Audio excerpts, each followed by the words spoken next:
अयोध्या में चारों तरफ हल्ला मच गया।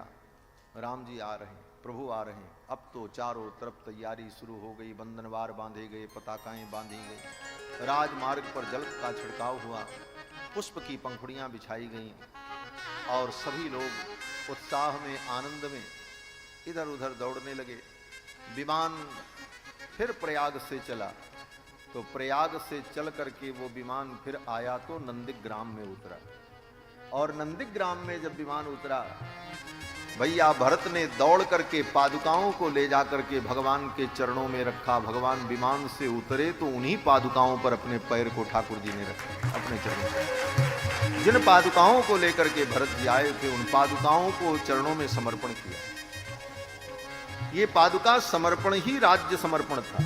वो कोई और बहुत बड़ी औपचारिकता जो हुई वो तो बाद की बात है, राज्याभिषेक इत्यादि, लेकिन वास्तविक राज्य समर्पण वही था, पादुकाओं का समर्पण।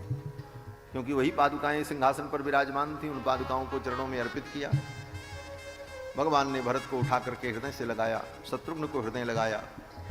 फिर तो रथ पर बैठकर भगवान अयोध्या आए और अयोध्या में चारों भाइयों ने स्नान किया गुरुदेव की आज्ञा से, उनकी जटाएं बिलोई गईं और फिर राज्याभिषेक की संपूर्ण तैयारी हुई। पंडितों ने, विद्वानों ने, मंत्रियों ने कहा राज्याभिषेक का मुहूर्त क्या होगा। गुरुदेव वशिष्ठ ने कहा कोई मुहूर्त नहीं, आज ही और अभी राज्याभिषेक होगा, यही मुहूर्त है। अरे बोले मुहूर्त देखना पड़ेगा। बोले एक बार देखा गया था, सब गड़बड़ हो गया था, अब मुहूर्त नहीं देखना।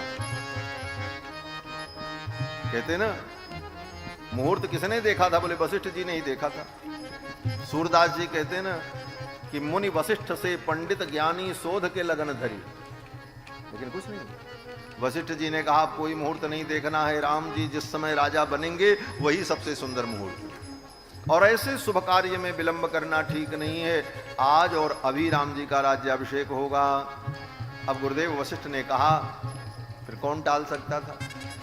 श्री सीतारामचंद्र जी को अयोध्या के दिव्य रत्न सिंहासन पर विराजमान किया और गुरुदेव वशिष्ठ ने वह किरीट मुकुट जो ब्रह्मा ने किरीट मुकुट इक्ष्वाकु मनु के मस्तक पर रखकर अयोध्या का राज्य सौंपा था, वही किरीट मुकुट कई पीढ़ियों से चलता चला आया था। जो अयोध्या का राजा बने उसके सिर पर वही किरीट मुकुट रखा है।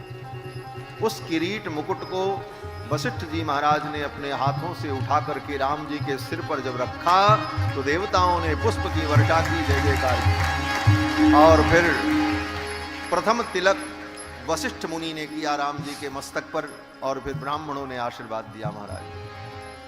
प्रथम तिलक वशिष्ठ मुनि कीना, प्रथम तिलक वशिष्ठ मुनि कीना, मुनि सब भी प्रणयाय सुदीना, मुनि सब भी प्रणयाय सुदीना। सुत विलोक हर्षि महतारी, सुत विलोक हर्षि महतारी, बार बार आरती उतारी, बार बार आरती उतारे। विप्रदान विविध विधि दीने, विप्रदान विविध विधि दीने, याचक सकल अजाचक कीने, याचक सकल अजाचक कीने। सिंहासन पर त्रिभुवन साई, सिंहासन पर त्रिभुवन साई। देख सुरन दुंदुभी बजाई, देख सुरन दुंदुभी बजाई। नभ दुंदुभी बाजई विपुल गण, धर्म किन्नर गावै, नाचई अप्सरावृंद परमा नंद सुर मुनि पावै। भरतादि अनुज विभीषण हनुमतादि समेत, कहे जाति चावन व्यजन धनु। बोलिए राजा रामचंद्र की हो। सहित गिरकर वंश भूषण, काम बहु छवि सोई। नवयोग धरवर गात अंबर, पीत सुर मन मोह।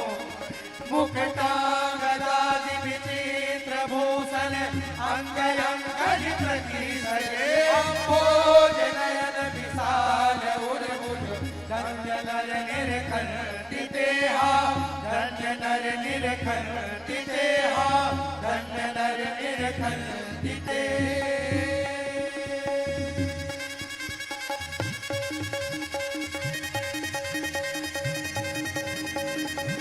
जय हो बोलिए राजा रामचंद्र भगवान की जय हो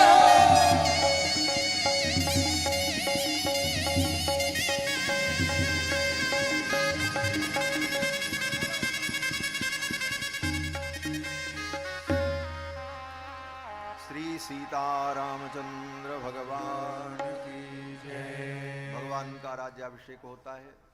पूज्य महाराज श्री ने पूरी पीठाधीश्वर पूज्य स्वामी जी महाराज ने अपने कर कमल से भगवान को तिलक किया, वशिष्ठ जी के रूप में, प्रतिनिधि के रूप में। और राम जी के राज्याभिषेक के पश्चात 11,000 वर्ष तक राम जी ने अयोध्या की इस पावन धरा पर विराजमान होकर प्रजा का पालन किया। यह पावन चरित्र महर्षि वाल्मीकि ने सुनाया और अपनी गति मति के अनुकूल हम सभी लोगों ने 9 दिनों तक इस रस का अनुभव किया। पूज्य